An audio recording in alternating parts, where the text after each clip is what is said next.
قال ثلاث مرات. ابیذر غفاری میگوید همین پیغمبر 3 بار گشته و برگشته گفتند. حضرت ابیذر چی گفتند؟ خاب و خسرو، خار شد، ذلیل شد آن کسی که در این 3 طایفه داخل می شود. زیرا پیغمبر گشته و برگشته میگویند که این 3 طایفه در لعنت خدا گرفتار هستند، عذاب خدا در گرفتار هستند. اینا کی هستند؟ یکم المسبل. پیغمبر گفتند کسی که اگر پاچه همین ایزارش، پاچه بروکش از بجلک پاش پایان باشد، اگر همین بجول پای ما و شما نتابد، اینها را پیغمبر خدا گفتند یک طایفش انا همین است. برای چی در بعضی نمازها پاچه ها را قطع میکنند؟ مقصد از همین است. لیکن محدثا میگویند که اگر آدم پاچش اگرچه کشال هم که باشد، با همین پاچه کشالش تکبری نداشته باشد، فخر نداشته باشد، باکی ندارد. دویم کی هست؟ والمنان. دویم گروهی که در عذاب خدا گرفتار هستند روز قیامت کسی هست که در صدقات دادگیش منت میکند که من پولی من بود که تو راحت کردی، پولی من نمیشد تا از این بحران نمی برآمدی، حیف شد که من همون پول بر تو دادم، و دیگر منت هایی که میگذارند. سوم شاه حضرت چی گفتند؟ والمنفق سلعته بالحلیف الکاذب.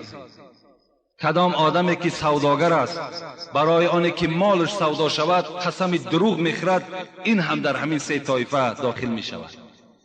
دروغ قسم میخورد که همین مال ما بهترین مال است، در اصل بهترین مال نیست، مال من از تمام مال بازار فرق کننده است، قسم میخورد، لکن همچنان نیست. این هم در همین 3 طایفه داخل می شود. حضرت جامی هم بسیار یک درباره منت کنا بسیار یک نظم شیرینی دارند. میگوید با دندان رخنه در پولاد کردن. ببین در پولاد دندان آدم نمیگذرد، لیکن همین با دندان در پولاد گرفتن من بر عهده میگیرم. گفتند با دندان رخنه در پولاد کردن،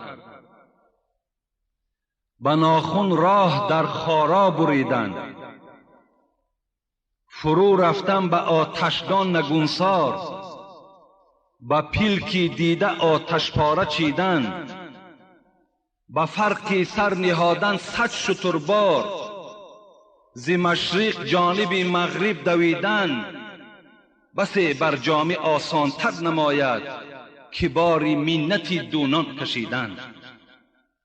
حضرت گفتن این برای من آسان است، 100 شتربار بالای سر میکنم، از مشرق تا به مغرب میدوم، با دندانم در پولاد رخنه میکنم، با ناخونهام را در خارا میبرم، با آتشدان با سر میپرتام، با پیلکی همین چشمم آتش پاره میچینم، لکن بار منت دونان نمیکشم.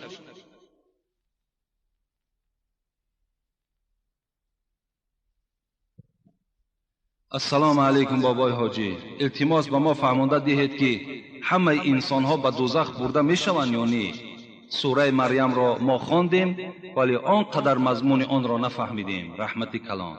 این برادر سوره مریم را خواندند، آیت 72 است که خداوند در سوره مریم چی میگوید؟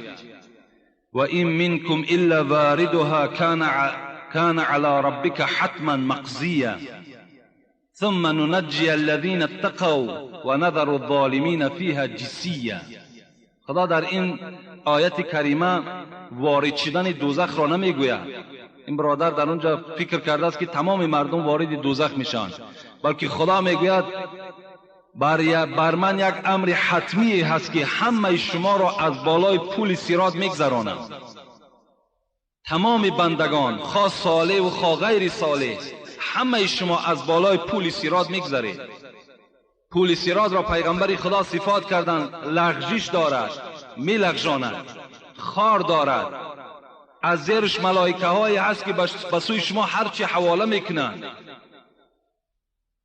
لکن در دوام آیت خداوند گفت ثم ننجی الذین اتقوا، لکن کسانی که در دنیا خدا ترس بودند، کسانی که ایمان اساسی و صدقی داشتند، اینها از پل صراط با آسانی میگذرند. لکن ظالم ها و بی خداها را به زانو می افتانیم و در دوزخ می پرتاییم. این معنای این آیت معنای این دارد که از بالای پل صراط هر کدام ما و شما گذر میکنیم. خوش به حال همون بنده ای که پل صراط را به آسانی میگذرد.